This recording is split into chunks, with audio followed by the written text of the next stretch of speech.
Welcome back to Gold Derby. I'm Christopher Rosen. I'm joined by Joyce. Joyce, I ironed all my men. I frosted my Nixon. And we're here to talk The Oscars. about the Oscars. This is the 2009 Oscars, Joyce. The best Oscars we've ever done, I think. How's that as a starter? I love this ceremony. As I was telling you beforehand, I used to watch the ceremony a lot after it aired. I taped it on VHS. Wow. What happened was that the night of the ceremony on February 22nd, 2009, I had to go into the office. We had to cover it in the office, which I hate. We used to do But that a lot. That was a big yeah, thing. I made everybody go in when I was running things. yeah. But I don't like watching award shows with other people because Sure. there's like commentary I don't like at all. But I was not feeling well that night, and I got home at like 1 a.m. And the next morning I just had this like 100-degree fever. I had the flu basically for the whole week. So then the entire week I was just rewatching the ceremony. But it's one of my favorite ceremonies. Hugh Jackman, all-time host, and like it's like top tier from beginning to end. So a funny ceremony because if you look at the winners, and this is I nothing don't care against about the winners at all. nothing against Slumdog Millionaire. A perfectly fine movie, I think. I have not really seen it since this time. I didn't dislike it. It was totally adequate. It's not like, and I don't think it's like an egregious crash-esque winner. I think it's totally perfectly No, it's a fine. totally solid film. I too have never seen it again. But But uh, the show itself, just absolute peerless banger. February 22nd, 2009, like you said, 3 hours and 30 minutes, perfect time, 9 minutes longer than the previous year. Ratings were up to 36.94 million, about 5 million more than the prior year, which we had the great set of winners from the prior year, right? Like we had No Country and all these great classic films. yeah, but there again, they were fretting about the ratings as usual. Yes. So So they hired Bill Condon to produce. They bring in you to host. mhm. And thank God they did. There's a bunch of you mentioned the opening, Joyce. We'll go through the year in film and everything, but the opening of this show is so good, and you is so good, and his little song and dance is great. But the whole thing was Bill Conner brought in, and here were a couple of quotes. There was a great Vulture oral history a few years ago about this, Joyce, and he said, "We thought let's make it a good time inside the theater again because that was like maybe if you think about years past that we've done, it was like smarmy comedian types, right? Like Chris Rock, Jon Stewart, like doing their bits." Ellen DeGeneres, I think, did one of these in this run as well. Probably, I think The Departed year was Ellen.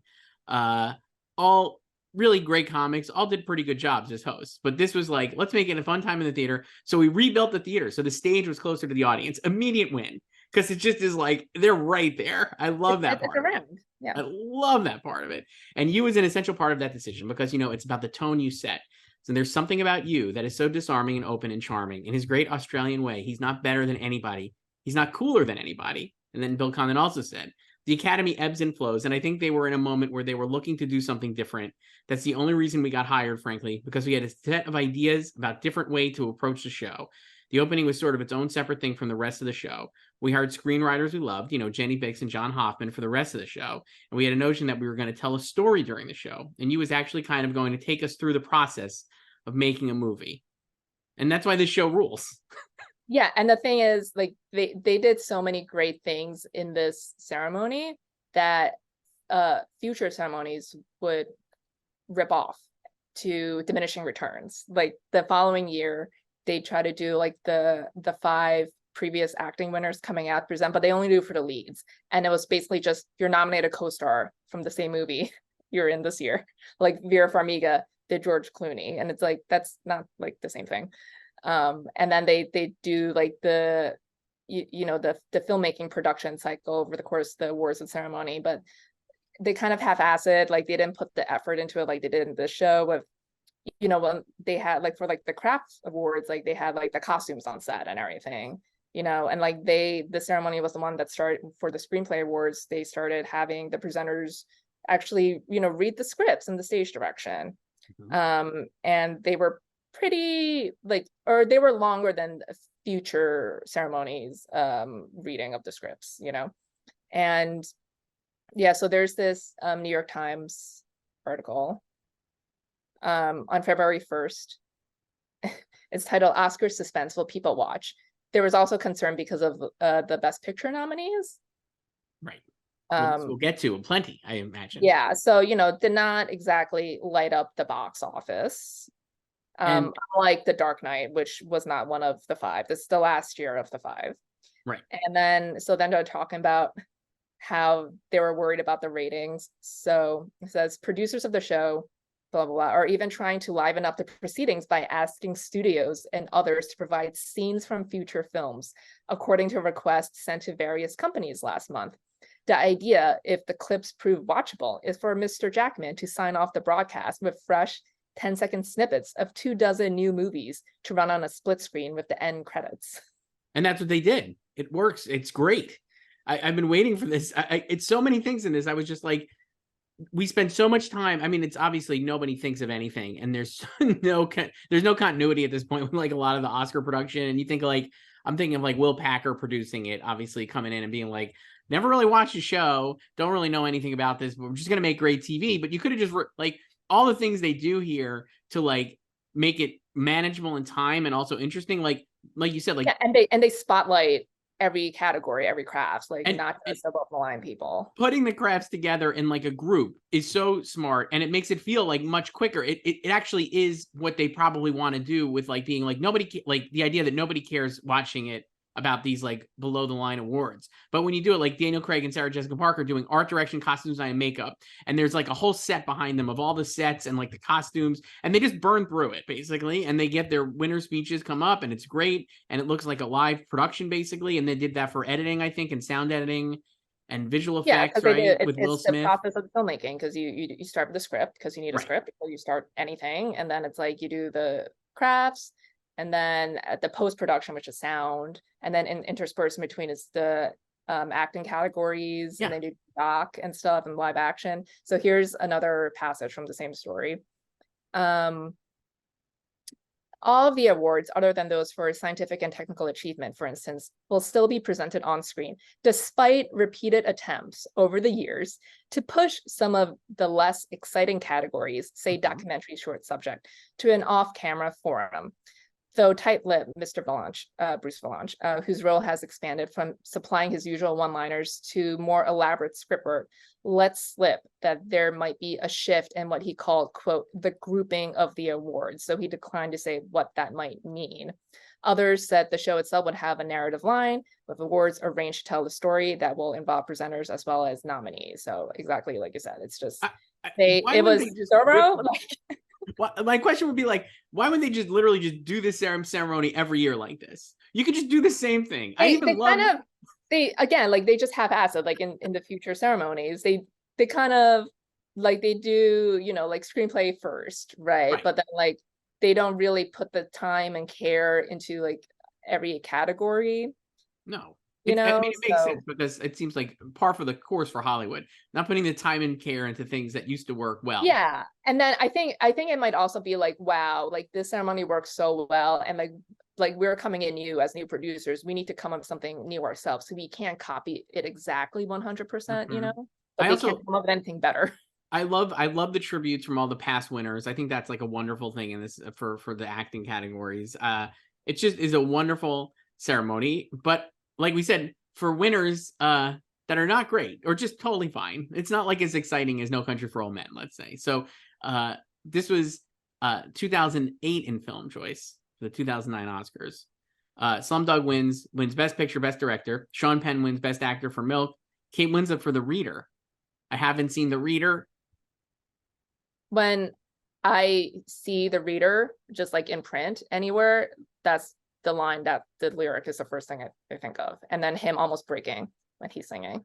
It's a great The Reader. I haven't seen The Reader. We'll talk about that when we do it, but it's a great bit because like I was thinking of like the tone of that joke is similar to something that like even Wanda Sykes did recently with like Power of the Dog, right? Wasn't that it was Wanda, Regina Hall, and Amy Schumer, and they like were like no one saw Power of the Dog, and it's like Mean Spirited, and Chris Rock has done like similar things, right? Like the comedy hosts do that kind of gag, so it's not like new for the Oscars to be like never even seen this stupid movie that was nominated. But the way you did it was really fun because he was like, tried to go to the theater, there was too long of a line, I promise I'll rent, and then it comes back at the end where he's like, I'll rent The Reader, like this.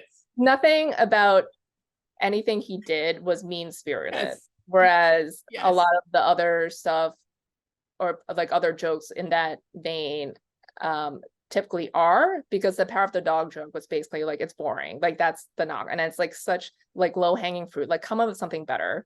It was also that power of the dog joke is for people watching at home, and the reader joke there is for people watching there, because you is like, I couldn't get to see it, right? Like I think that's the nuance of it. Like it's like people watching at home that maybe that they're trying to get an audience, like we have said like multiple times, that like doesn't care about the Oscars, right? They're trying to still get this like 50 million, 40 million, 36 million, whatever it is, and like being like, I guess that's what people want. And it's also a good, bookend to, because earlier he sings about The Dark Knight.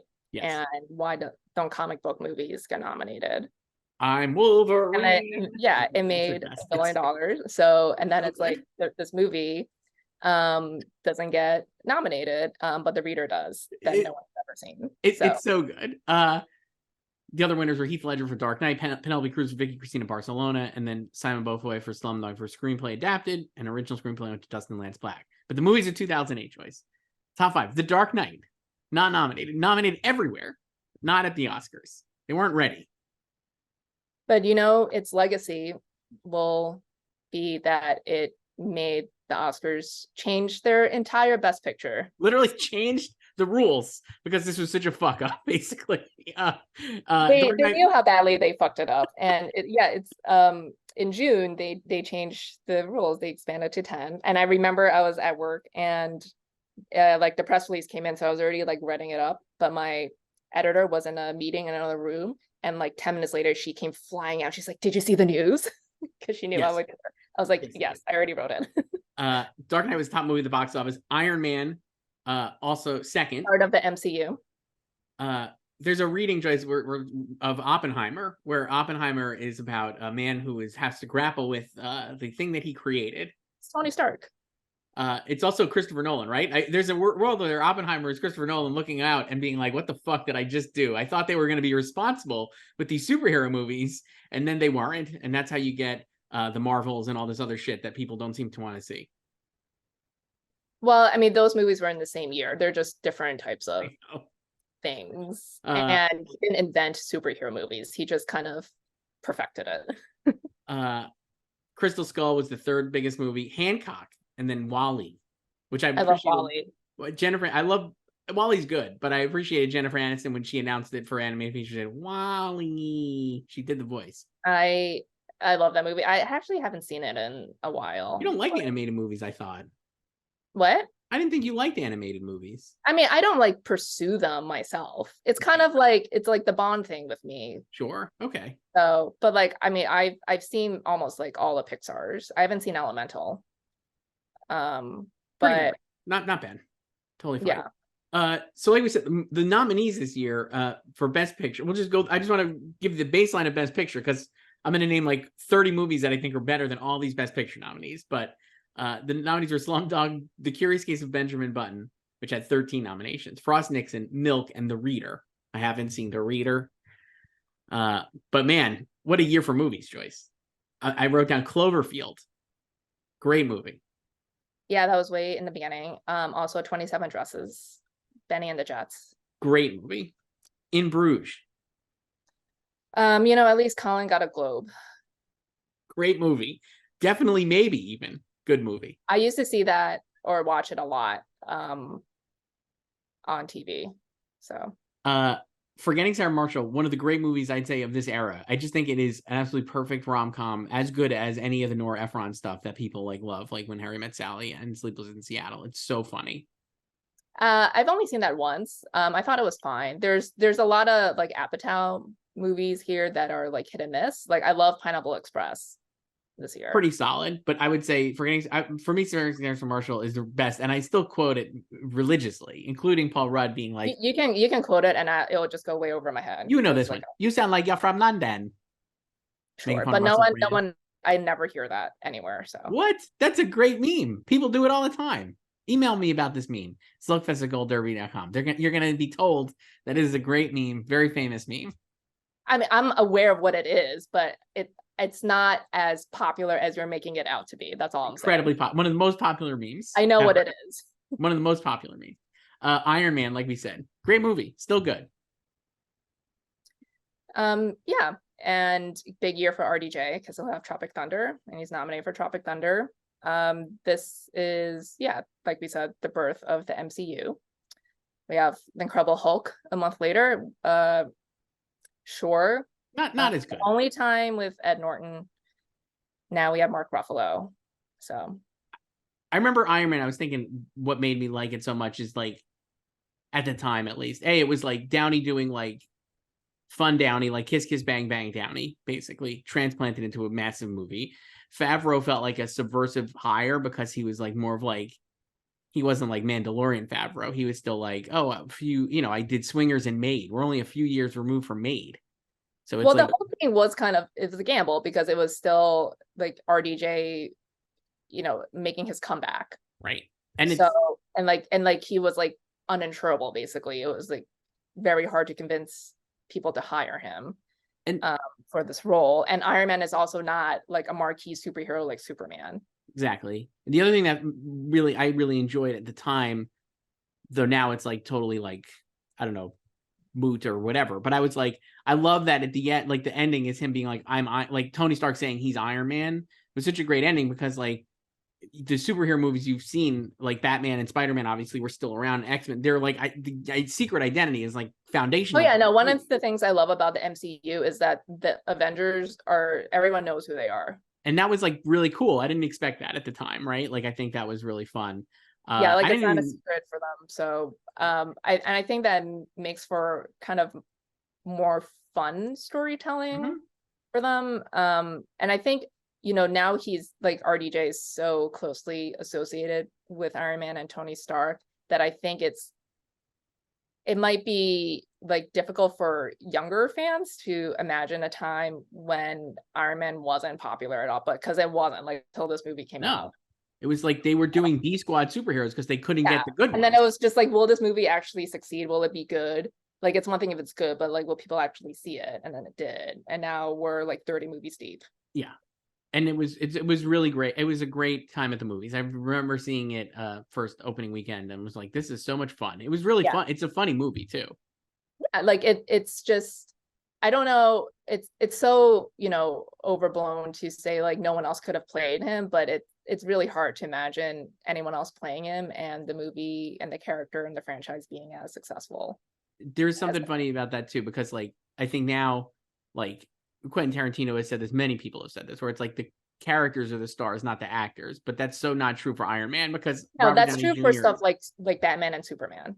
Robert Downey Jr. is the star, and like Iron Man wouldn't work without Robert Downey Jr. And I don't think if they rebooted Iron Man, like and played somebody else as Tony, I don't know how it would work. Really, it doesn't feel like Bond. Even it feels like Indiana Jones, where there's only one person who could do it. It's not even the same as like Cap, because now we have like Anthony Mackie as Captain America, but Captain America was more known than Iron Man. Captain America is also like an ideal.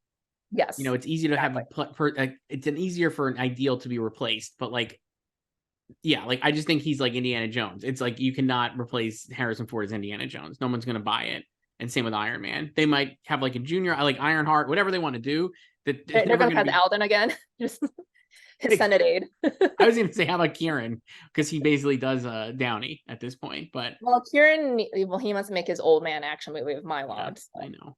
But Iron Man came out the same day as Maid of Honor. Got it here. Right here. Its last credit. He dies 24 days later. Sad. Very sad. Good movie though. Kingdom of the Crystal Skull, Joyce. I saw it with my parents. My mom did not like it. Saw it opening weekend. Thought it was fine. Another one of those like Phantom Menace where you're going to convince yourself it's good because you have so much invested in it, and then it's like, I knew it would not be great. I'll tell you this. In hindsight, and certainly after Dial of Destiny, I'm like, Crystal Skull fucking rules compared to Dial of Destiny.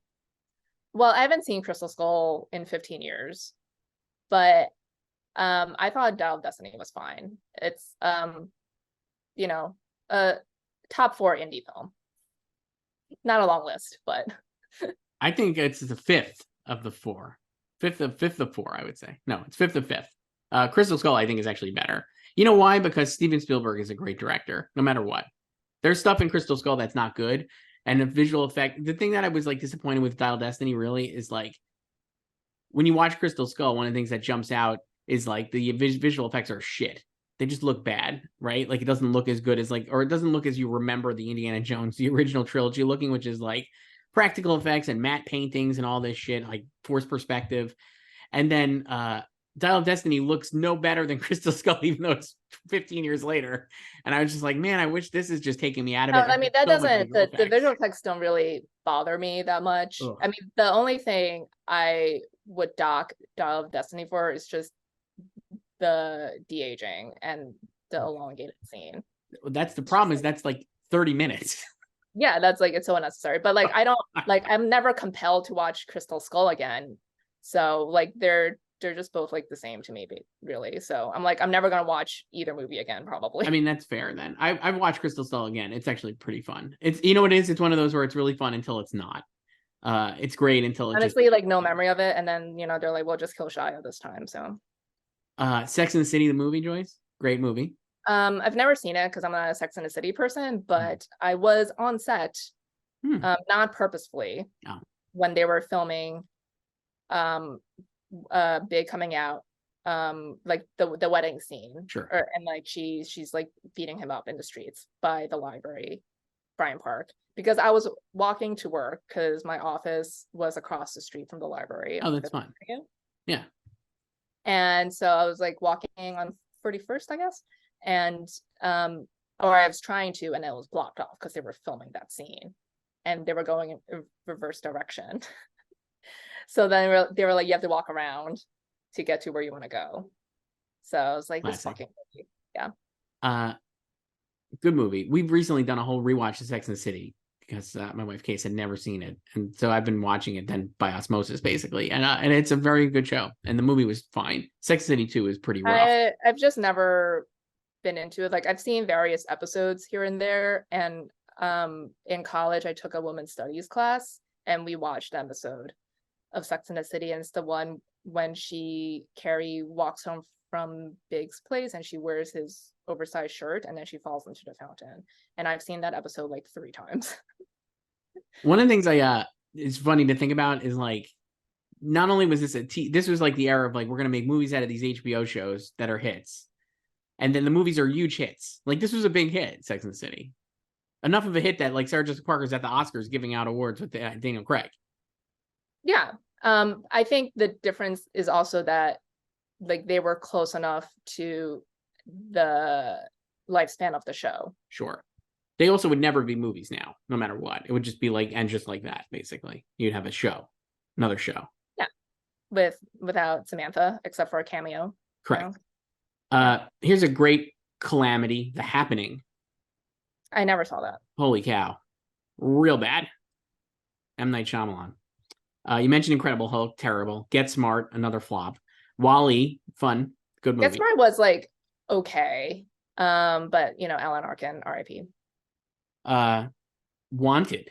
You ever see Wanted? I really like Wanted, and there was, you know, it's again one of those films where they always talk about a sequel and it never happens. Don't need to do one. Hancock. Fine. This is a fun era, I feel like, because you have these are original non-IP blockbusters. Vince Gilligan, this was a big year for him because Breaking Bad premiered 2008. We have like a world where there used to be like, we're going to put money into these non-IP blockbusters. Hancock, we're just going to generate something out of whole cloth and make a movie out of it, put the biggest stars in the world in it. Totally fine movie, not great. The Dark Knight, really amazing. Saw this opening weekend in IMAX at Lincoln Square. Remember, they did the prologue in IMAX, I think attached to I Am Legend in December. The opening scene with like Heath Ledger. They ran like 7 minutes of. That's how they got people to go to see I Am Legend in part. And then the movie premieres. Dark Knight is a great movie. I don't care what the discourse is at this point or whatever, but I'm like, this movie. I don't think there's negative discourse about the movie. No, I think there always is. People are like, it's fascist. Yeah, but it's not like a real litigation where now it's bad. It's not bad, but I always think there's like, I don't know. I think there's negative discourse around that, or like, you know, negative discourse always around Nolan, but the movie rules. I think it's so good. Yeah, but that's just more like Nolan himself, really. I guess this movie's great. Just an amazing movie, and it really should have gotten Best Picture nominee. I don't know if it should have won, but like it definitely could have Oh, gotten I don't, I mean, well, depending on the lineup, it probably could have won, but, or should have won, but yeah, it should have been nominated. And it was just, you know, I mean, at the time too, like it was the biggest movie since Titanic. Now we have a billion movies that hit a billion, Yes. you know, But so, it's funny that it's come up this summer, obviously a lot, not just because of Nolan and Oppenheimer, but Barbie, because Barbie has like been replacing The Dark Knight in the Warner Brothers history books for its like box office performance, and certainly like its weekday performances and its drop. But it does feel like Dark Knight was and Barbie are similar cultural phenomenons, where it just is like these movies are like just taking over the conversation in a way that like Titanic-esque, basically. Like I know there's been like obviously Avengers and like Star Wars Force Awakens are these movies that are billion-dollar movies that kind of consistently do it, but they feel different to me in terms of like the impact in the culture. I mean, Avengers Endgame, I think, had a huge impact, but like some of these, like Dark Knight, Titanic, and Barbie, I feel like are of the same conversation at least. I mean, I think Dark Knight was also elevated by Heath's death. So there Certainly. was a lot more anticipation for it as well. And they, like, Warner Brothers had to change their entire marketing after he died too. So and I obviously the trilogy changed after he died as yeah, well. I do think But that it's was like still, a you know, like it's still a great film on its own right, like yeah. regardless of if he were alive or not. And you know, that was the original Barbenheimer, because Mamma Mia So came Mamma out. Mia, another great movie, Joyce. I gotta say, I've come to that much later in life. Uh, Wow. but I've seen it a million times and it absolutely rules. And I think it could have also gotten a Best Picture nomination. It's so good. I wouldn't go that far, but sure. It's a great movie. Meryl, it's one of Meryl's best performances, I would say. I think she is amazing in it. It's so much fun. Mamma Mia. And the other one, this is like, I mean, this is like what I was saying. This is a great year because I'm like, here's just a run of movies I wrote down. Dark Knight, Mamma Mia, Step Brothers. Just all time. Yeah, but the Step Brothers, what bothers me about Step Brothers, it's grammatically incorrect. So Well, I'm not going to dock it because it's grammatically correct. I have to do that. I What need to if see it's the like that movie. because they're stupid?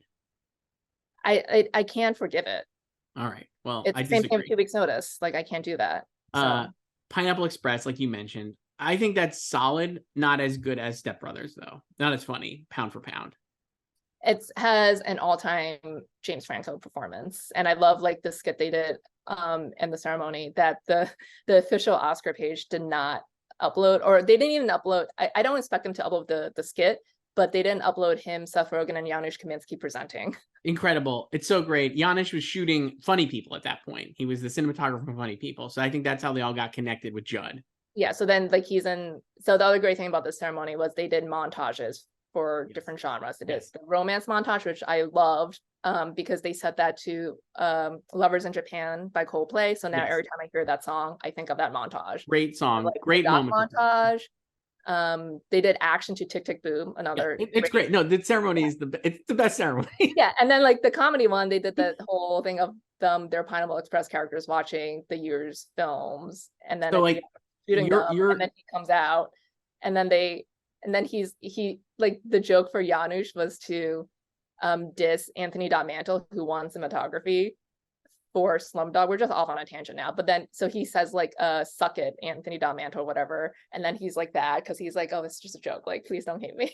it's so good. But like they didn't upload that. It's so good. If you have a chance to find this online like we did, it's great. Or a VHS as Joyce did. Your Step Brothers grammatical error is my Pineapple Express having paper planes in the trailer and not having it in the movie. One of the most egregious choices, because the trailer was so, it was like, this is one of the best trailers I would say of the that era. is one of my pet peeves, when trailers use songs that don't end up in the movie. Like Really it does, not always, but sometimes it works so well. The other egregious one to me Trailer. was Magic Mike with Rihanna, We Found Love. But the Pineapple Express one with M.A. Paper Planes is like the greatest it's one of the great trailers I think of all time, and that it wasn't in the movie is so disappointing. But this is a great, the other one I wrote down, this is a run of this is what it used to be like, Joyce, when we were in the movies, not even that long ago, 15 years ago. Tropic Thunder, like you mentioned before, for Robert Downey Jr. How dare you skip the Sister of the Traveling Pants too? Well, I didn't write that one down. That was not for me. Rude. Do your traveling. You need to watch both movies and read all the books right now. Okay. Well, maybe I will with my daughter when she's older. And then I'll be like, honey, here's Tropic Thunder. It's a completely inappropriate movie that I rewatched the other night because it's on Pluto, and it's absolutely hilarious. It remains, I unfortunately remains incredibly funny. So it's such good satire that I was like, it's not even that you can't do it today because of like the blackface or like mocking, disabilities and all. There's no taboo seemingly left unmocked, but I do think it is like very smart in its satire of the actors doing it.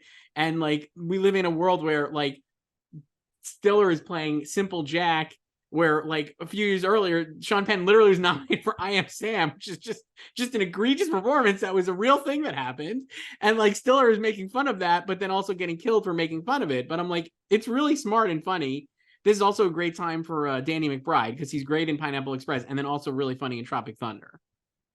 Yeah.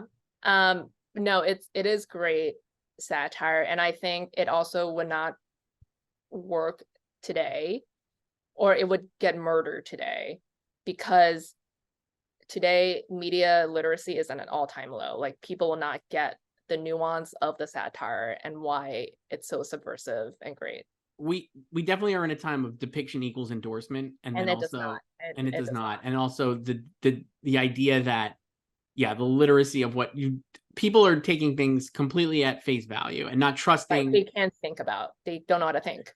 And not trusting that the other thing is, I think it's like, to me, it's like a confluence of things, because I'm like, it's also like everyone has got knives out and bad faith on every interaction basically. And so you're never going to take a filmmaker at good faith. So like Ben Stiller obviously is a pretty thoughtful dude, and like using this movie to satirize like pompous actors, like, and method actors and the industry itself and the craven drive to get to the bottom line and all these different things. And like, even like the source of the movie, it feels like ahead of its time, because like the movie they're making is based on a memoir from a alleged Vietnam vet who has lost his hands in the war, but it's all just a ruse. He didn't actually lose. He was not in the war at all. He lied about everything. But like the idea that he's like, his authenticity makes it possible for the movie to exist, but his authenticity is a lie, and how that's okay, basically. I just think it's like really smart and very, very funny still to this day. Also, I was like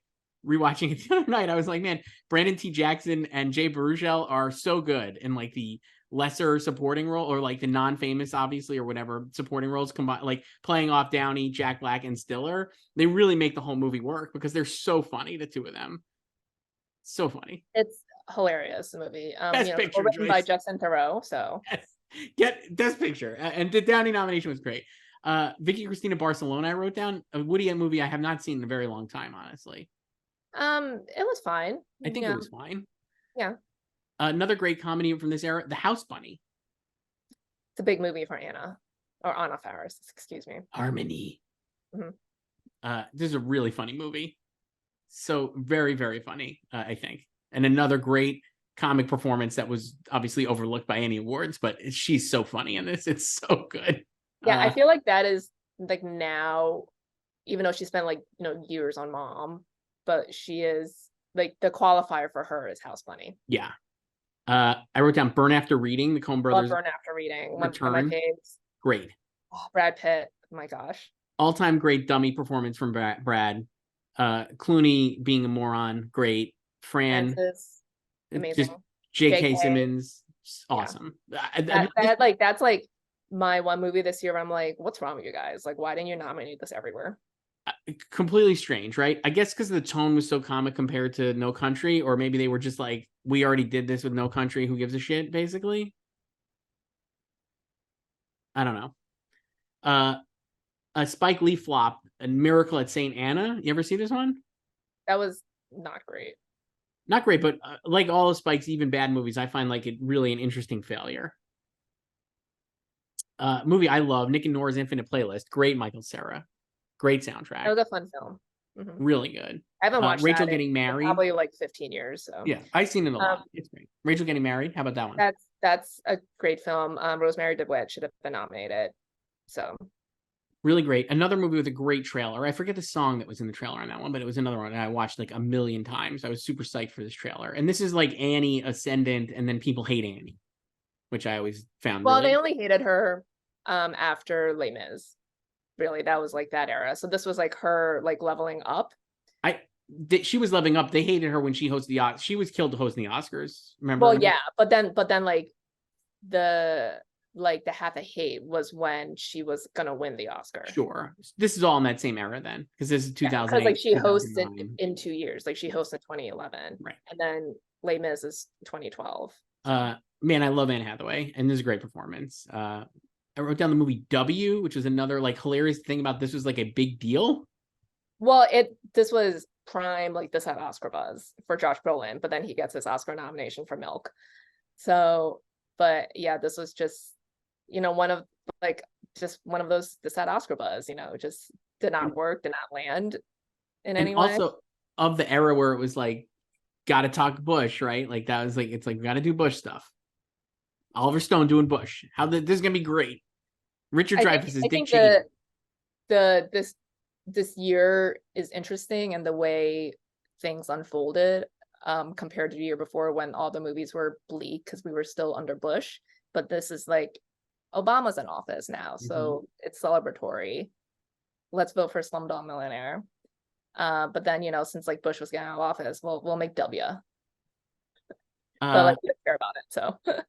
Here's one I didn't love, but I'm sure I'll be told I'm an idiot for not loving it by others, not you maybe. Schenectady, New York, Charlie Kaufman movie. I thought that was fine. I think there's a large syndicate of people who really love that movie.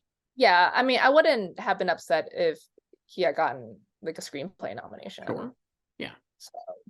I wrote down the movie Role Models. I like Role Models, but I've only seen it once, but I liked it when I watched it. I've seen it a few times, haven't seen it in a long time. Good Paul Rudd. Slumdog, we obviously mentioned. I saw that in the theater, and totally, like I said, totally fine. I've just never had a desire again to revisit it, but like it's not bad. I'm just like, it's not really my thing. Where are you on Danny Boyle as a filmmaker? I love Trainspotting. Good movie. I saw that at Roosevelt Field, Joyce, when it came out. I remember going Roosevelt Field Mall. Mm-hmm. I liked 127 Hours. It was pretty good. Yeah, so like he's kind of like, I mean, to be honest, I don't really think about him a lot. No, same. It's funny. Like I feel like at the time though, maybe this is like revisionist thinking. It was like, oh, he's like on that list of like younger auteur types who was like gonna like his movies are like a thing that you have to care about. Like not as good as Tarantino, but like in that, since he came up in that late 90s era, that he's got to be like in that conversation at least. Yeah, it always felt like he was just kind of like on the bubble, like to break even higher, like to go like even more A-list. Like, like I like 28 Days Later too, but it's like, yeah, like I don't have any problem with his win at all. Like I think it's a totally solid movie, and but I don't really think about him. No. Here's what I know you haven't seen: Quantum of Solace. Oh, absolutely not. No. How about Twilight? I've seen Twilight in parts, but only the first movie. So I've never seen the other films. I got to say, I don't think I've seen any of them. Is it possible? I mean, probably. I've seen clips. Yeah, like I've seen like moments only because I was forced to watch them. But I've never had any interest in seeing it. So I wrote down Milk, obviously, which we'll talk about. Perfectly solid biopic, I think. I've not seen it probably since this time, but I remember thinking it was totally fine. I like Milk. Milk is the only one of the 5 nominees that I've seen more than once. Interesting. Steven Soderbergh's Che. I saw this at the Ziegfeld. They made a big production out of it, did the both parts, because it's like a 4-hour movie. Yeah, it's like massive. Haven't seen it since, but I remember seeing it then and being like, obviously, huge Soderbergh guy. I would love to revisit. I actually have it on physical media, Joyce, but like all my other physical media that I bought from Criterion, it's in its wrapper and just sitting over here to my right. Did you watch Australia? No. Hugh Jackman's Australia. He's an Australian playing an Australian in Australia. Did not get nominated, but he's hosting. Good joke. Good joke. I thought that wasn't Baz going to do like a Hulu series with this or something. Do you remember hearing that was like in the Yeah, and then it like died. It would be nice to see. I always love that. I'm like doing like going back to these things always seems interesting. Can't say I ever saw it. The movie Doubt. Doubt is just a fun meme. Great movie though too. But a great moment for Viola Davis. This was her coming out. All the performances are amazing. I think Philip Seymour Hoffman's great too. Yeah. I saw this in Manhasset, if I remember correctly. Wow. Yeah. The tiny theater. Yep. Another entertaining movie that I haven't seen in a long time, Gran Torino. With good old Clint back again. Get off my lawn. Snubbed. Get off my lawn. The best meme of all time. Just a great meme. Good movie. He should have been nominated. But nowhere. Ridiculous. Nowhere. The movie The Wrestler. I thought that was fine. In the oral history of the youth, you does this, like he's doing this, like the hair. I don't have no hair, so I can't really do it. But he's doing this with his hair, like to do. And then he has to put on his wrestling pads. And they were like, "Oh, you was really." I'm gonna like Google this. It was. Hang on, let me see. This is Dan Harmon. I think it was one of the writers were Dan Harmon. Who was it? Ben Schwartz, and then Nick Schrabb, maybe. Let me see. Rob Schrabb. John Kimbrough and William Ross. And so Harmon goes, I remember Jackman pitching the Mickey Rourke hair thing. Honestly, I don't even get that reference, but you kept wanting to do it. Good for you, because it was good. It's because Mickey has long hair. No, I get it. And he does it in the movie. It's great. Yeah. Movie's totally fine. I'm not a big wrestler guy, but I remember thinking it was good, and he's good in it. Yeah. Benjamin Button, big. David Fincher going legit, maybe? I haven't seen this since it came out. Kind of amazing that we go last year. We talked about in the last ceremony, and last year we talked about Zodiac, probably Fincher's best movie, if not like top tier Fincher. And he follows it up with Benjamin Button, gets 13 nominations, and it's a totally fine drama that feels like nothing special. No, and it was just obviously a big tech thing, so that's why it has so many nominations. But it never, not just because of Slumdog dominating, it never felt like there was any passion for it either. No. It was just this big movie, and the concept based on this short story by F. Scott Fitzgerald is interesting, but it feels like no one really loves that movie either. I don't know. I've never met any like Benjamin Button heads. Do you think the Fincher? I mean, Fincher's obviously got his own cult. I feel like the cult of Fincher, are they going to be like, oh man, we got to like come to bat for Benjamin Button? I feel like Panic Room has a better legacy as his mainstream like, hits than like this was basically just kind of like his big Oscar play. Yeah, really pre-Social Network.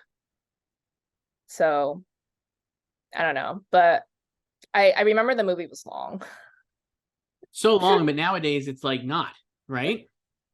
I mean, I don't know. How long is it? I didn't even look it up. So it's less. I mean, like, is it 3.5 hours? No, it's like 2.5 hours. I mean, that's still pretty long. Pretty long. Did you see Marley and Me, Christmas Day release? I didn't. Wow. But it was a big hit. Another big hit for it set a then record for like Christmas Day sales, I think. Yeah. Yeah. I did not see that one, but I did see Revolutionary Road, which we talked about previously, and I think is a great movie and Sam Mendes' best movie, probably. I mean, I thought it was okay, but Kate should have been nominated for that. I rewatched it like last year. Like I said, remember Empire of Light? I'm still waiting for that one to come out. But whenever it does, I'm really excited to see it. What was I watching where I was like, this is just... Oh, it was Minx. I was like, this is just like Empire of Light. When they were changing the reels, I was like, I was watching something recently. I was like, it's anyway, Revolutionary Road, I love. I think it's a great movie. Really great adaptation of the book. I think that should have... This is the one that I feel like should have gotten a lot more Oscar nominations, and I wonder if it was like kind of like washed away. Just I think they just like didn't care about it again. Just one of those. It also wasn't the Kate and Leo reunion I think people wanted because it's so dark and sad. Yes. Did you watch Frost Nixon? Yes. It's a great TV movie. Yeah, it was fine. I guess I was like happy for Ron Howard. Yeah. For, coming back again. Yeah. A lot of people didn't like his win. So the Frost Nixon bit in the song that Hugh does with Anne Hathaway, that was Ben Schwartz's idea. And I basically talked should to Ben last year take about credit it. for Annie getting cast in Les Mis with you, probably. Yeah, so he got hired to write on the song, and they Yes. all won an Emmy for it. Yes. And he said he for Frost Nixon, he pitched like, well, you know, like his lip is always so sweaty, like Frank Langella's. And he's like, so the joke would be that Hugh pulls up Anne Hathaway because they had heard from her people that Anne was interested in participating. So Ben was like, yeah, so then he could just pull up Anne Hathaway instead of Frank Langella, and we could like have Frank sitting next to her. So that'll be the joke. Really good. He wrote that whole section. It's a great movie. Great Anne Hathaway. I love Anne Hathaway, and it was a great moment for Anne Hathaway. That was the moment that Shirley MacLaine learned that she could sing. So yes. And she mentioned that when she's doing her presentation. The other one I wrote down was Valkyrie, the movie I actually never seen, but I only wrote it down because it's significant in the history of cinema, because it was the first time I think Christopher McQuarrie and Tom Cruise worked together. Chris McQuarrie, I think, kind of helped salvage that movie. And then now, from there, we get Dead Reckoning Part 1, which rules, but not as good as Fallout. I've never seen it either, but my only memory of this is I was putting the review of the movie on our homepage. Yes. Editing the homepage, and then we had a very small space for the deck. So I just wrote the sound and the Führer. Great pun. Really good job. Yeah, you're welcome. So no one saw it, but it's fine. Did you watch Man on Wire? No, I did see the Robert Zemeckis version of Man on Wire. Walk, which is mid. Did you see Eagle Eye, which is a huge hit? Great movie. Great Shia movie with Michelle Monaghan, I believe, is the female lead. Great movie. I wrote down, I've never seen this, but I wrote down Sex Drive because it's mentioned frequently in Jury Duty. That's James funny. Marsden, that's Ronald's favorite James Marsden film, and he brought a DVD for him to sign. He requested a DVD and got him to sign it. Sure. For Christmases, I used to watch that a lot. Great movie. This is a great Favreau time, right? You gotta love that. This is when those guys are still kings of the world. Favreau, Vince Vaughn, love Reese. Wendy and Lucy, Michelle. Yeah. Okay. And then what else is there?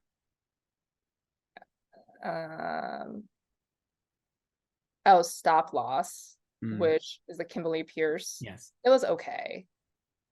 This, like I said, this is a year, I'm like, these are some of the, I would say, most rewatchable movies of the last like 15 years are all in the same year. All these comedies, I think, remain great.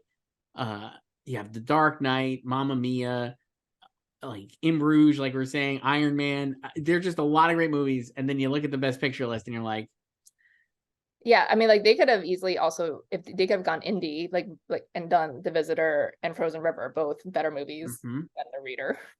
And Rachel Getting Married. I mean, like, it's just so. I would say better than The Reader, better than Frost. I mean, no offense to these movies, but I'm to offense them. Frost Nixon, The Reader. Frost Nixon is just, it's fine. It's like totally filler. Yeah, but the whole lineup feels like filler. I mean, the only like of that, if I had to keep that lineup, oh God, where is it? I have too many tabs here. Like Slumdog, Benjamin Button, and Milk can stay, and I'll just replace Frost Nixon and The Reader with The Dark Knight and Wall-E. So why don't we do this? So we'll go in best, like we said, Oscars, Hugh Jackman, great intro, great. Best Picture of the Year with Slumdog. The other nominees were Button, Frost Nixon, Milk, and The Reader. Then after this, we get to we'll go from 5 to 10. We go next time we're doing this, we're gonna have 10. Because of The Dark Knight. The Dark Knight corollary. I have Dark Knight obviously as a nominee, and Wall-E, like you said, both of which did incredibly well. Total nominations, really. Dark Knight had 8 and Wall-E had 6. So it feels like they would have both gotten in. The other ones I wrote down were Doubt, based on the actor support. Frozen River, I put in there, and I did put Gran Torino in there. I don't know why. Even though it got nothing. I think if it was 10, it would have gotten a little bit easier to imagine it getting in. But I think you can make a case for like Iron Man or Mamma Mia. I don't know, just because of the popularity. What would you have? I have Dark Knight Wally Doubt. And I put down Vicky Cristina Barcelona because I feel like it probably just missed another screenplay nom Yes. for Woody, and Penelope ended up winning Mhm. in the absence of Kate, who was rightfully put in lead for the Yes. so I feel like that was probably like a near miss. Um, I I wrote down Revolutionary Road, but I don't believe it. I have that in 11th. I don't think it would have gotten in because it should have gotten in, but I don't think they would have gotten it in. No. So you mentioned that, like, I guess we'll do that when we get to Kate for Best Actress, but there was obviously like that she was frauded in supporting for most of the season. Well, yeah, I mean, we could get into the reader drama now in Yeah, general. let's do that, With it. Joyce. You got the So tabs open. yeah, this movie was fast tracked, but not fast tracked in the way that Million Dollar Baby was. But Nicole Kidman was supposed to be in this movie, and she dropped out. So then Kate signed on. And at some point, I think Anthony Minghella was supposed to direct, and he didn't. So Stephen Daldry ended up directing it, and obviously Anthony Minghella died in March that year. But he is a producer in a movie, and so is Sidney Pollack, who died in May. And so they filmed it, and then it was supposed to be a co-production between Harvey Weinstein and Scott Rudin. And Stephen Daldry, because he was also prepping the Broadway debut of Billy Elliot, he wanted a 2009 release for the movie, and so did Scott Rudin, because he also had Doubt and Revolutionary Road this year, obviously also starring Kate. So the two of them were pushing for 2009, and Harvey was like, no, needs to be 2008 this year. Like, I think he wanted like a September, October release, which is insane. And Stephen was like, I need more time. And there's like a leaked email of him writing about this. It's like, I can't finish this in time for this. And like the speculation is that Harvey wanted it that year because like at this point he had the Weinstein Company, no longer at Miramax, divorced from Miramax, and they were like losing money, and he hadn't had a Best Picture nominee in like 4 years. So this was going to be his play this year. So in October, Scott Rudin just stepped down. He took his name off the film completely. And then they all agreed that they will release the movie in December. And then there was like drama with a leaked email to Nikki Fink at Deadline. Because, oh my God, where are these tabs? So the leaked email was allegedly, she wrote from Scott Rudin, that said, also HW went to Minghella's widow and tried to insert himself into the editorial rights so as to insist the film be released this year, which Sidney stopped just before he died, harassed Sidney on his deathbed until the family asked him to stop because he wanted Sidney to warrant that we would deliver for release this year. And then initially, Scott Rudin told Page Six that email is fake. And then Harvey was also on the fence of saying like that email is fake, and if you could produce that it's real, then I'll pay $1 million to a charity. And then obviously Nikki Fink's like, here's the email. And then later Scott admitted that it was real, and then he initially lied about the veracity because he was advised to like, be nice or whatever. So then Harvey ended up paying $1 million to a charity. Oh my God, I didn't know that. That's amazing. But so then it was released, got mixed reviews, I guess. So put it terribly. Joyce, I gotta say, I haven't seen The Reader. Never saw it. Wow, you're just like Hugh. I am, and I'll never see it. I saw that. I got a screener of it, so I saw that. Even I was like, this movie's not going to be good. It felt like we're being forced to think it's a good movie, and I just was like completely just against it. So I was like, I'm not seeing this. Yeah, so it's not good at all. And so then after it got nominated. Yes. Obviously, Harvey is thrilled. So this is from Variety, with his reaction. And so then where's the quote from him? Oh, he says, "At the risk of killing whatever image I had of toughness, I admit I cried today for the first time after a Best Picture nomination. I can only think that Anthony and Sydney were upstairs Oh my God. right for us." So he loved invoking Oh, Anthony and what Sydney, a pig. who were probably rolling in their graves. So then Oh my God. okay, so then he says, so like Variety says, the key to nabbing a Best Picture nomination was aggressively luring Academy members into the theater. Quote, "We overscreened the movie," Weinstein explained. "From the week before the Golden Globes until Monday, when Oscar balloting closed, we had 20 screenings. And this is for people who already had the DVD. We knew that if we could get Academy members to see in a theater, we would prevail." Gigliotti, who produced both The Reader and Shakespeare in Love, added, quote, "He has the same approach every time. People have got to see your movie." And then says, it talks about how The Reader edged out Revolutionary Road and Dowd for a Best Picture slot. It says, "But Weinstein insisted that there are no hard feelings between him and Rudin." Quote, Oh, sure. "He has been gracious throughout the campaign," said Weinstein, who noted that he hadn't received a congratulatory call yet from Rudin, but expected to. Quote, "His babies are Doubt and Revolutionary Road, so I totally understand why he did what he did." And then the final quote, "What a way to end it, and it's not over yet," said Weinstein, noting that he received more calls and emails this time around than for the other 16 instances his films have been nominated for Best Picture. "The making of the movie actually sounds like a Minghella screenplay." Jesus. Yeah, Scott definitely did not hate him. So no. If I was doing this now, Dark Knight would win, I think. I think it's the best movie of the year, probably this year, right? And then should have got nominated and probably won. I mean, if I had my fantasy lineup of Slumdog, Milk, Benjamin Button, Wally, and Dark Knight, I would give it to Dark Knight. Best director, we could go there. Danny Boyle wins for Slumdog. Slumdog was a movie that premiered at TIFF the previous year, right? And was going to be direct to DVD, I believe. And Searchlight picked it up and saved it and turned it into a Best Picture winner. Kind of Crash style in that regard. Better than Crash. It's certainly a better movie than Crash, but similar like Road. And we'll see the following year, we have the same kind of story with Hurt Locker, which will be next week. Yes. This is an era where these are Oscar-winning movies that are basically like, I don't know what to do with these. They're going to be dust binned and then like turn into Best Picture winners, basically.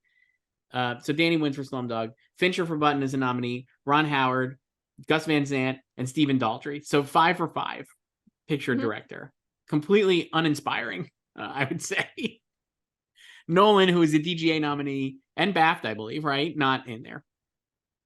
I never expected he to get the Oscar nomination. He didn't get into BAFTA. You know who got into BAFTA? Clint. Oh, right. Changeling. Okay. Yes. I have Clint written down for Changeling for BAFTA, and I had him as an alternate nominee. Okay. Like I thought like The Dark Knight could get Best Picture, but I didn't think Nolan could get Best Director. I thought it was like too early for them, Yes. and knowing that branch. But you know, they just snubbed Dark Knight completely from Best Picture too. So, but I mean, like this, yeah, it was just always not a lot of suspense this year. No, So. none. Fincher for this instead of Zodiac feels like a choice and not. But you know, just classic Oscars. I would say on the list of Fincher movies to get double-digit nominations, Mank is way better to me. Mank was a great movie. Benjamin, not as good.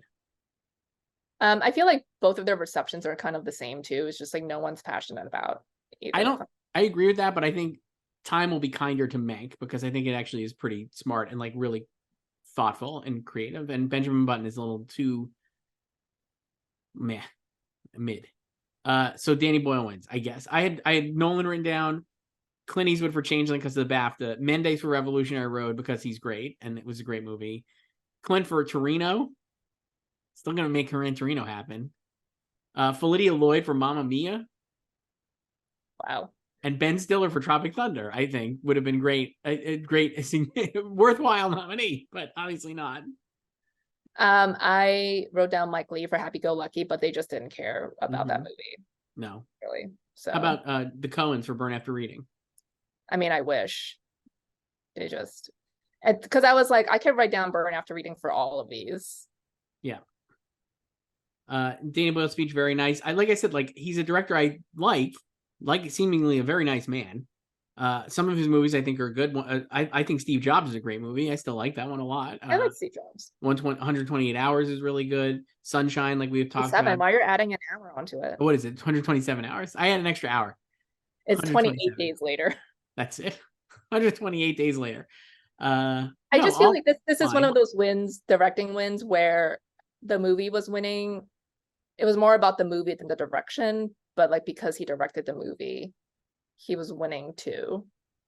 I think the lineup is a lot worse, and I think the movies and I think I was going to compare this a little to like Shape of Water and Guillermo del Toro. I mean that lineup now is just like all time. So that's an all-time lineup. I think that's an all-time year, one of the best year of movies we've had recently, in general. And it's a great lineup of best director nominees. And I don't think that's Guillermo del Toro's best movie. And I think Shape of Water is better than Slumdog Millionaire, though I haven't seen Slumdog Millionaire in 20 years or whatever, 15 years. But it reminds me a little of that, this win. It's like nobody's super enthusiastic about this. They're not bad movies, but it just is like, totally fine. Everything is fine. Yeah, it was kind of like, I guess in a way, I don't even know if it was like Guillermo's time or not, but he was like the more respected of the lineup as well. Yeah, I think it did feel like his time at the time. And then, yeah, because it was like he was the third, like, Three Amigos to win as well. And then the movie was winning. And it was basically like Welcome to the Club nominations for Greta Gerwig and Jordan Peele, and also Christopher Nolan. Yes, and then PTA wasn't going to win. PTA, infiltrating. Sorry to Martin McDonagh. So, great year for movies. Anyway, totally fine. Best director, sure. For best actor, we'll go to next, Joyce. Sean Penn wins for Milk over Mickey Rourke. Sean Penn loves to win in tight best actor races. Tight best actor races against actors who have a online clout or whatever the year online of the era was, and then also actors who are a little frigid, maybe, or persnickety types. I mean, I'm not sure Mickey Rourke. It's funny that Sean Penn, who I would say qualifies as like kind of a hard scrabble guy, would you say, is like the more acceptable option compared to like Mickey Rourke or Bill Murray. I guess. I don't know. I mean, I think it's more that he's just more respected. Yeah. So the actors who came out for this were Adrian Brody, Michael Douglas, De Niro, Hopkins, and Ben Kingsley. Really great stuff. Yeah. And they all say a little something about each nominee. The only thing, so for the acting categories this year, they did like a little montage in the beginning of the previous winners before they bring out the 5 presenters. So the only thing missing from this format are clips. Yes. No clips. So because the people are speaking. I kind of liked it though. Yeah, it's great, but I feel like they could have shown the clips before they brought out the people, which is what they did the next year for the lead categories. They showed like 30-second montage of the 5 nominees, and then they brought out the people to Seems speak. like a good tweak, I would say. Yeah. Especially because at the 80th ceremony, we already did a montage of like the past best actor winners and stuff. You know what I mean? Yeah. So Sean Penn wins for Milk over Mickey Rourke. I think people were like, it was definitely between the two. The other nominees were Richard Jenkins for The Visitor, which was a nice welcome to the party nomination for a good movie. Frank Langella for Frost Nixon, and Brad Pitt for Benjamin Button. Yeah, it was always between Sean and Mickey. So this was a pretty split year, especially compared to a lot of the sweeps we have now. Because the Globes went to Mickey for drama and Colin Farrell for comedy for In Bruges. Mm-hmm. And then Sean won SAG, which he did not win for Mystic River because that went to Johnny Depp. Yes. And Sean also won Critics' Choice. Yes. And then BAFTA went to Mickey. And BAFTA also went with Bill Murray last time instead of Sean, who was double nominated that year as well. So then it was like, oh, they each have 2 coming in. And I remember this was like when I was doing my predictions, I was like writing a story, and this was the last one I wrote and about because it was so tight. And I ultimately went with Sean for the same reason that I knew he was going to win for Mystic River. I'm like, it's just he's the more respected performer. They obviously revere him. He gets another freaking standing ovation this time, just 5 years later. It's his second Oscar. They don't need to give him another one 5 years later. No. It's also like, the performance is great, and it's a biopic, and it's also important because this year was also Prop 8. Yes. 2008. He says something like, you commie loving, or whatever he says there in his speech. And he does I thought he did a really nice thing where he's like, no offense to the other nominees, but he made a point to and pointedly didn't do this with Bill Murray, made a point to be like, Mickey Rourke. Yeah, he closes his speech shouting out Mickey. It's really nice. I thought that was like a really nice moment as well. Yeah. And it's like one of those things where you hope this will lead to more nominations or like better material from Mickey. And that he'll be back at some point. And it hasn't turned out that way. He parlays this into Iron Man 2, which is a great movie, and I would go to bat for, and he's hilarious in it with Sam Rockwell, but was also completely not interested in that movie, it seems, and didn't really kind of have much to do after that. I'm trying to think what he's done since. That was even he's good in he did the Expendables. Mm-hmm. But I guess legit movies. Yeah, he's done a lot of indie stuff, and yes.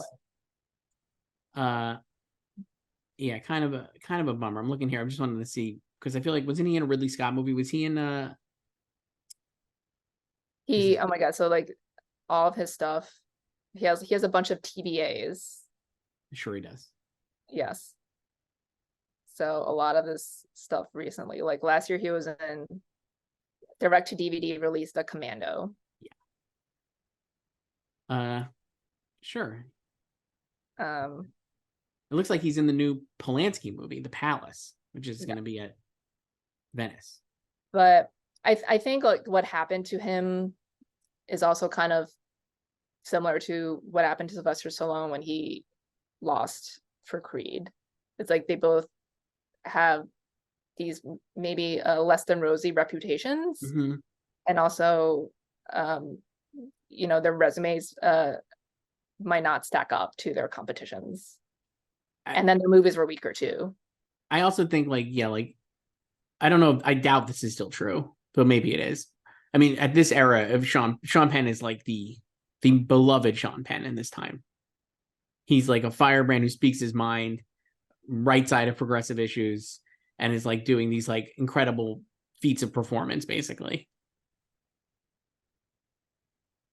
Yeah, I mean, he still does that. So I guess, less acting these days, really. Yeah. But and remember he gave one of his Oscars to Zelensky. Well, this was a contentious thing. He was gonna smelt his Oscars, mm-hmm. because Zelensky wasn't gonna go to the Oscars. Mm-hmm. And then he didn't go to the Oscars, and there was no smelting. Yeah. That was a lie. He did not smelt a single. But then Oscar. I'm which one was it? Who knows? But neither one, because he didn't smelt them, and then he gave one to Zelensky. Sure. Yeah, but if you're gonna say you're gonna smelt something, and you're an actor of his renown and truth, you got to smelt it. I think he wanted him to do it, and then it was just he wasn't meeting him in the middle. I guess not. This is a solid lineup. What you come up with? It's a good category. This was kind of the locked one, really. I think they could have nominated Dev Patel, even though Searchlight was campaigning him and supporting. He got the SAG nomination and supporting. I do think if he was campaigned in lead, he would have gotten in, right? Because well, they could have just nominated him in lead, right? But I think there was enough confusion, I guess. I mean, no, but I think it's also because he's a young man. Sure. They did it to Keisha Castle Hughes. They're she's not supporting; she's a lead. Right. We'll nominate her in lead. Right. They could have done it to Dev for a Best Picture winner. Sure. But they didn't. I also wrote down Colin, obviously, for In Bruges, but this was too early for him. And Clint for Gran Torino, a lot of people were surprised by his snub because this was also him coming off of Mystic River. Yes. Which he's not in, obviously, but that was, his Oscar comeback, and then Million Dollar Baby with a surprise nomination. So it was like another Clint late release. He can do it again, and he didn't. And it was a box office hit. Huge hit, good movie, should have gotten in probably, but I don't know who he would have knocked out. I also wrote down Leo for Revolutionary Road, but they didn't care about the movie. But it's a great Leo performance. I think it's one of his better ones. It's pretty much a forgotten Leo performance. It's so good. It's so good. And then I put Javier Bardem for Vicky Cristina. He was good. I also did Michael Sheen for Frost Nixon. He always gets forgotten when his co-stars get nominated for Oscars. I had him in supporting as a fraud. Yeah, they would have frauded him, but like he's a lead. He's a lead, but I think he could have easily gotten in for supporting. We've seen that kind of performance get in for supporting as well. But like he doesn't get in. It's also like the same thing at the Emmys too. It's like Lizzie Kaplan gets in for Massachusetts, not him. So best actress choice. Finally, Kate Winslet wins an Oscar for The Reader.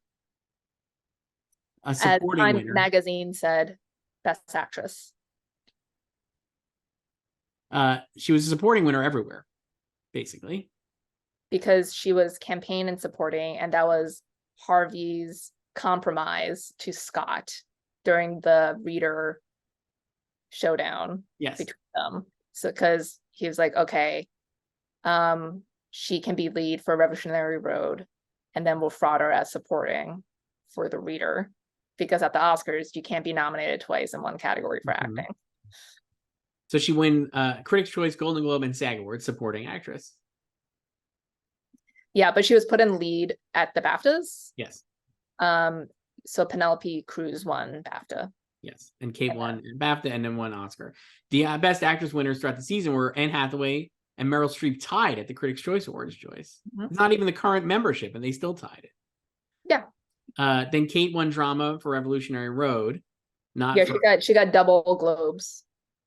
And then Sally Hawkins for Happy Go Lucky. And then Meryl won the SAG Award for Doubt.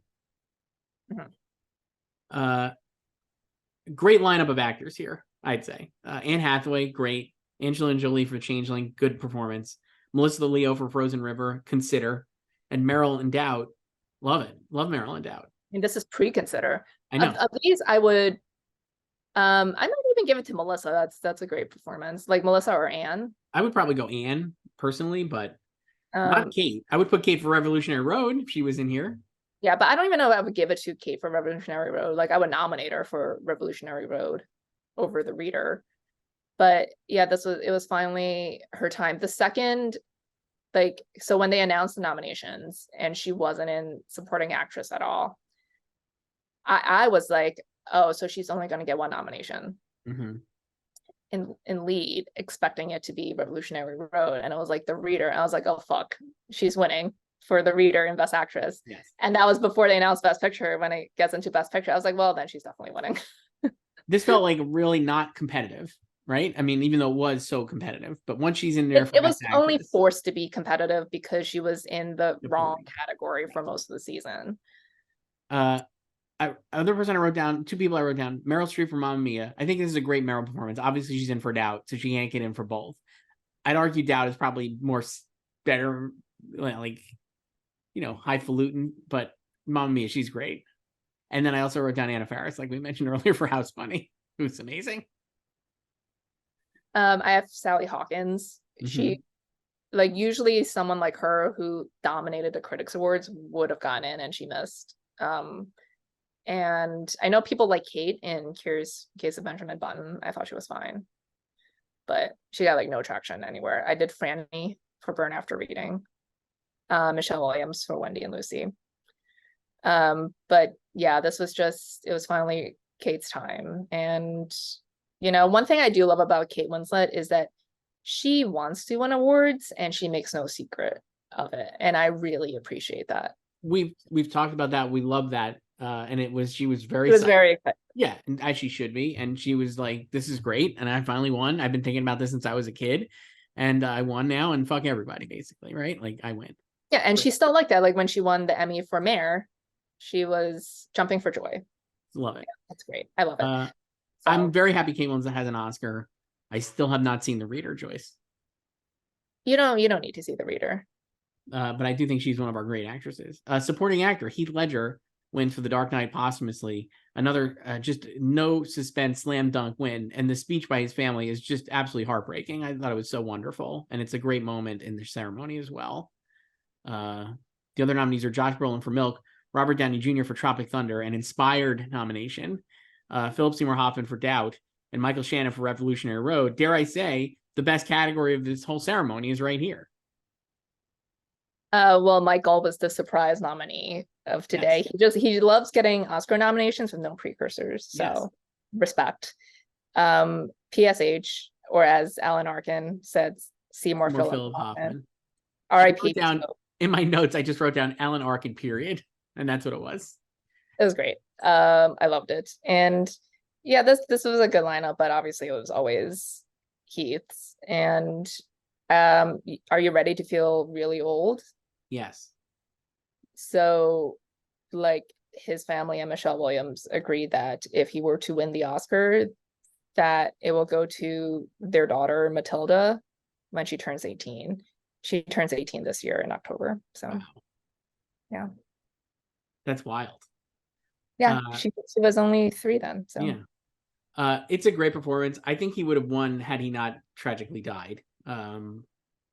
But obviously that, like you were saying, his death like added a lot of conversation around The Dark Knight that wasn't there previously. Yeah. And I mean, yeah, the performance itself stands on its own. And it's so good. Yeah, like I do like to believe that he would have easily won had he not died as well. So I think with his lineup, he probably would have. I would say like Brolin for Milk feels like paying off the previous year when he had No Country, where I think he should have been nominated, and American Gangster and a bunch of other. I think he had 3 movies that year, right? And so like this is like, hey, welcome to the party. Downey for Tropic Thunder is an inspired nomination, but also for Iron Man, it feels like. Or just like, hey, you're back. We're accepting. Also, he was not going to win for that. So no. Hoffman for Doubt, just a filler nom for him, but he's so good in it. And it's like obviously. Yeah, this is like after PSH won for Capote, they were just tossing him nominations. He's like the Meryl. Like he's good in it. He's so good in it. And Michael Shannon Revolutionary Road just explodes the movie in 2 scenes. And it's like, no kidding, he got nominated. The other people I wrote down, well, you mentioned Dev Patel for Slumdog, like could have been here. Michael Sheen, for Frost Nixon could have been here. I have Brad for Burn After Reading. They would have never done it, but just so good. I wrote down James Franco for Milk. Yeah, I have him down too. I really like that performance, but they were not gonna double up on any film here, and then all the support went to Josh. So I also have Tom Cruise for Tropic Thunder. He got a Globe nomination. So I have him as well. He's not really in it as much. I haven't rewatched it, but man, is he funny. Just really a terrifying performance from Tom, playing, I guess, Harvey and Scott Rudin, basically. Yeah. And then I have Eddie Marsan for Happy Go Lucky, who like would have been the classic critics pick. Yes. For a slot, but they didn't do that this year. With like the critical indie faves were Melissa Leo and Richard Jenkins. Mm-hmm. I was like, no room for Happy Go Lucky. And I also wrote down Brendan Gleeson for In Bruges. Yeah, they would have frauded him here. For sure, frauded him, and he would have got it. Yeah, like I said, the Heath that's a great moment in the show. And kind of like, yeah, again, like this is, you knew all of these wins, like none of these have been surprises to me. I mean, maybe the Sean Penn one was like a little that was just the closest really. one. Yeah. And then supporting actress is next. Penelope Cruz wins for Vicky Cristina Barcelona. The other nominees are Amy Adams for Doubt and Viola Davis for Doubt. Taraji P. Henson for Benjamin Button, and Marissa Tomei, who we love to see always get in there, for The Wrestler. Love another Marissa Tomei nomination. Love when she's vindicated. So I think this was like another no-brainer win, it felt like, once especially Kate was moved off the category. Well, before The Reader existed in 2008, Penelope was like the the early frontrunner because Vicky Cristina Barcelona premiere at Cannes, and then it opened in August. So she was like on people's early radar already, like, better flag her for supporting actress. And then the reader happened, and then the fraud happened with Kate in supporting. So then she was unable to win anything up against Kate there. But then the second she won BAFTA without Kate in the way, I was like, well, like she'll win the Oscar. So looking at the list, it's like, I mean, Marissa Tomei was not going to win. I think you could have made the case for Amy Adams or Viola Davis, but they probably had enough support for each of them that they kind of split their own chances. And Taraji for Benjamin Button would have been great, but they didn't really care about the movie. Yeah, I don't think Taraji or Amy really had a shot. I think the only person who could have possibly upset her was Viola, just because those like 11 minutes or whatever, just star making turn. Yes. And but I don't think that wasn't like a huge thing either. It had a lot of actor support. We could have a Viola Davis Taraji rematch here. Yeah, 15 years later.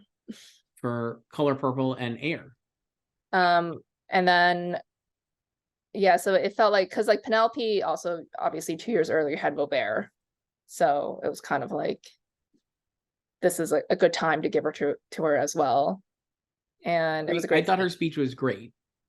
Really loved it, and she was like super. Another person who was like incredibly excited to have won. Yeah, and then I liked the group they got to present this category the most because it was the most eclectic from the most different decades. Because they got Whoopi, who made a nun joke, Tilda Swinton, who had won the previous year, obviously, Eva Marie Saint, Angelica Houston, and Goldie Hawn. Great list.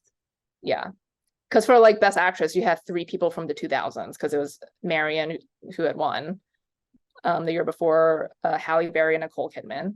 Like, love them, but I know it depends on people saying yes and stuff, but. And then Sophia Loren and Shirley MacLaine.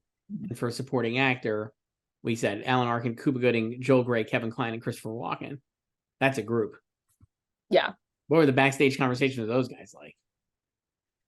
It was also because the presenters also took photos with the winners backstage. So obviously the supporting actor, it's like Kate's family. But but like Penelope, this is I like this one. I like the performance, and I don't know. Not a lot of I didn't have a lot of people to add here. I wrote down Tilda, but I was like, but then they would have had to figure out another presentation. Yes. I had Tilda also. I had Freida Pinto for Slumdog, though I think that's a fraud. I mean, she's not in it that much. Yeah. Oh, she's fine in supporting. I think she got the BAFTA nomination. I did Rosemary DeWitt, like I said before. I also did Deborah Winger for Rachel Getting Married too. Both good. I had Christine Baranski and Amanda Seyfried for Mamma Mia. Both great. Christine Baranski is great in it. She's always great. Original screenplay, Milk wins. Dustin Lance Black. Great speech as well. A lot of good speeches, even though the winners are not incredibly compelling. Frozen River, Happy Go Lucky, In Bruges, and Wally are the other nominees. I had Burn After Reading of Vicky Cristina Barcelona and The Wrestler as like my alternates. Yeah. I also had Rachel Getting Married. Sure. And The Visitor. Yes. And then I had Tropic Thunder also. Yes. I also wrote down Gran Torino if they were really going to be into like it. Or not. They were out on Clint. But yeah, no, this was a very obvious win too. My favorite thing about Dustin Lance Black now is, or just I guess depending on the forum he's in, he's married to obviously Tom Daley. So at the Tokyo Olympics, obviously the families could not go, so it was a lot of like, virtual congratulations and stuff. And then whenever Tom was diving during, like, when he won gold and everything, all the commentators would just be like, his husband lands back home like he's like a nobody. It's just, but I love the way, in different fields, like when the other partner's more, it's like equally as famous in their field, like they talk about the partners as if they're just regular Joes. Same thing happened at the Beijing Olympics with Shaun White. It was like his girlfriend Nina back at home. It's like, I know you're talking about Nina Dobrev. And then adapted screenplay, Slumdog wins, obviously, in a rout. Benjamin Button, Doubt, Frost Nixon, and The Reader. I mean, sure. I wrote down Dark Knight again, obviously, but yeah, and I did Revolutionary Road as well. But my favorite thing about the presentation of these two categories is Tina Fey and Steve Martin do them. And incredible. I have the presentation like burned in my memory for 15 years because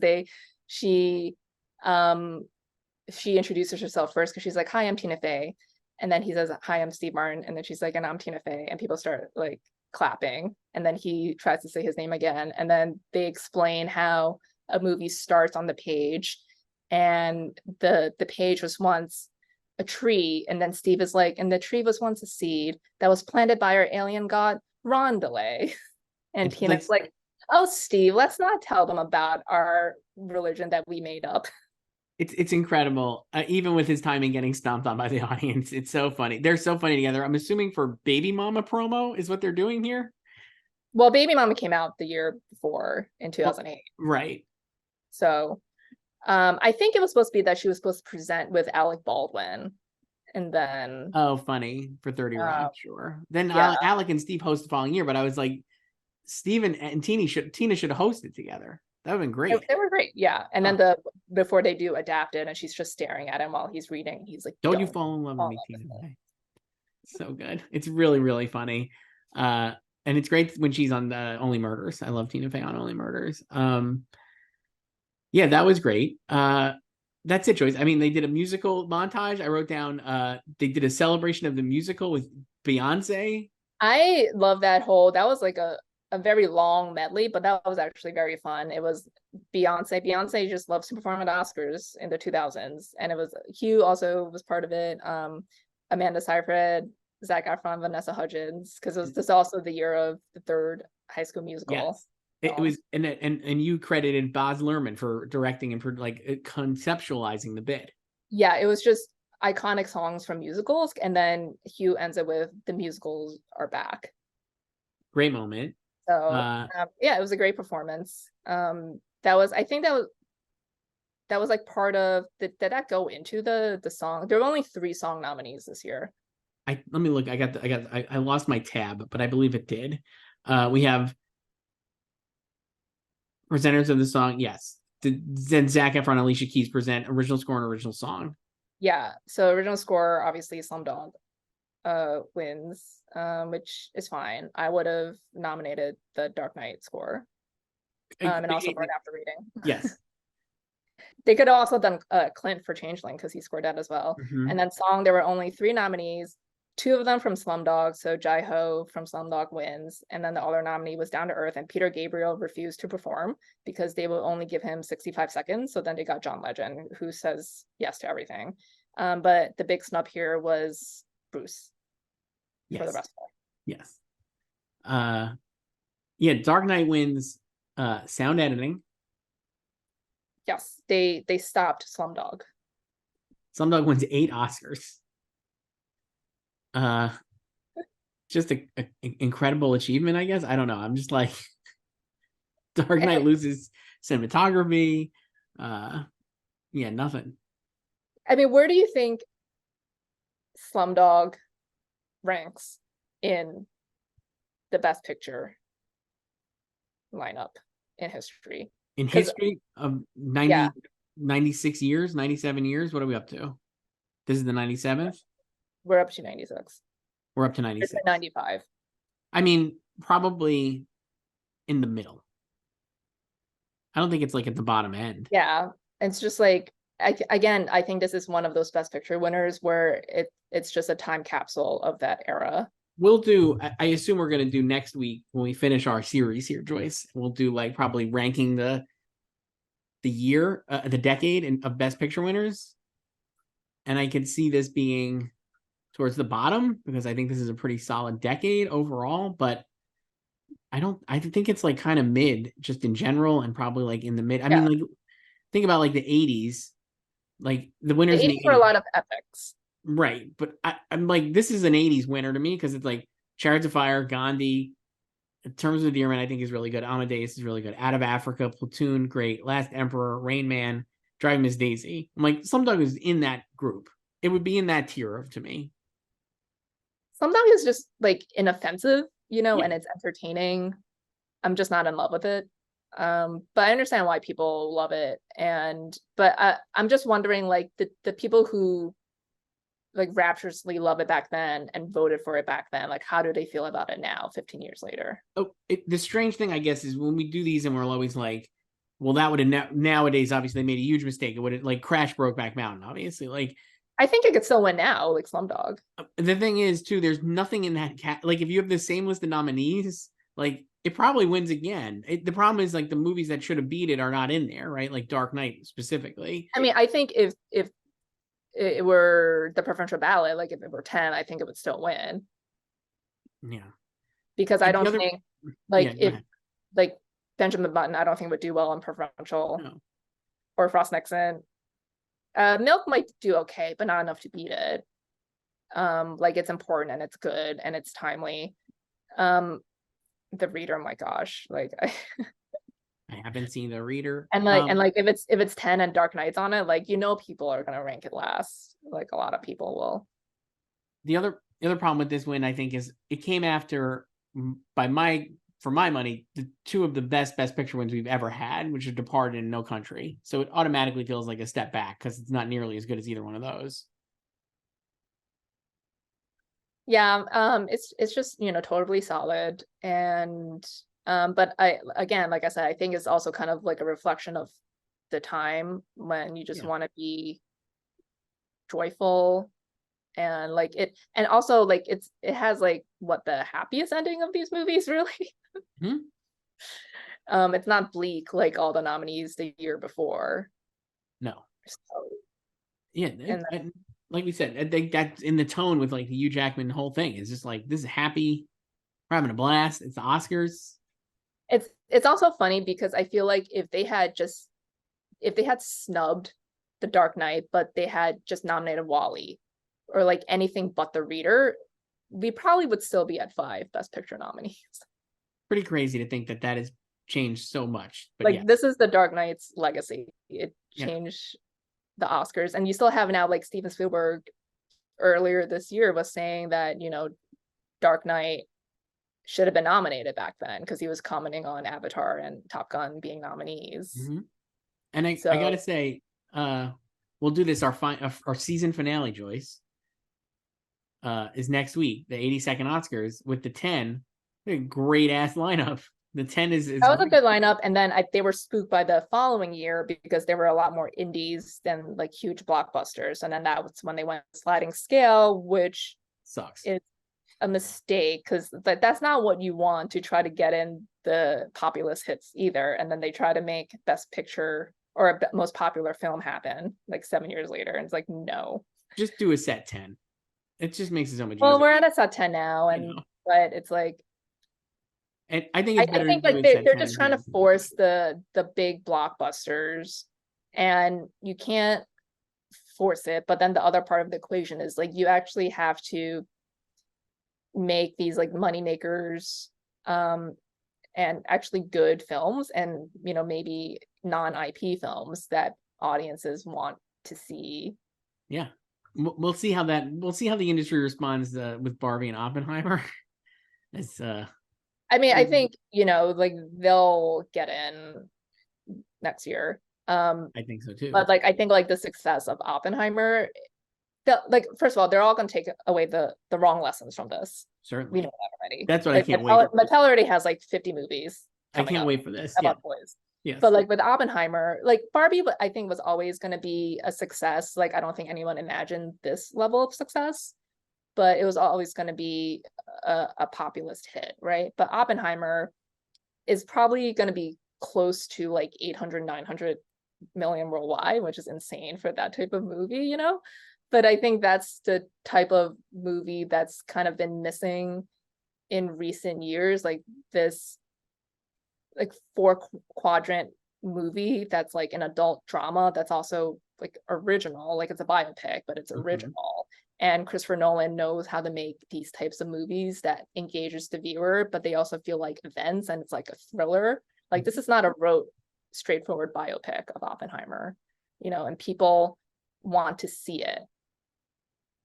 So totally agree. He eventized this idea, and I think the fact that it's not a rote movie and that it's a thrilling, very, very brisk 3 hours, I would argue, the way it's put together is the word of mouth is actually solid. And it's also an event thing where it's like, I mean, it's IMAX here in New York. You cannot see it at IMAX. Oh, it's like booked through for like 2 weeks, and they already extended the IMAX for 1 more week. That is like a big thing. And it's also like you're saying, like we used to be a country choice. We used to get movies like this, and now we don't. And so it's like a novelty to have it. But it also helps when your movie is Christopher Nolan. I think like the closest thing we had to this last year wasn't nearly as successful as like Nope, with like Jordan Peele. I think could still do it. There are still certain directors who are like marquee enough to have this done or do this, and Greta obviously is in there too.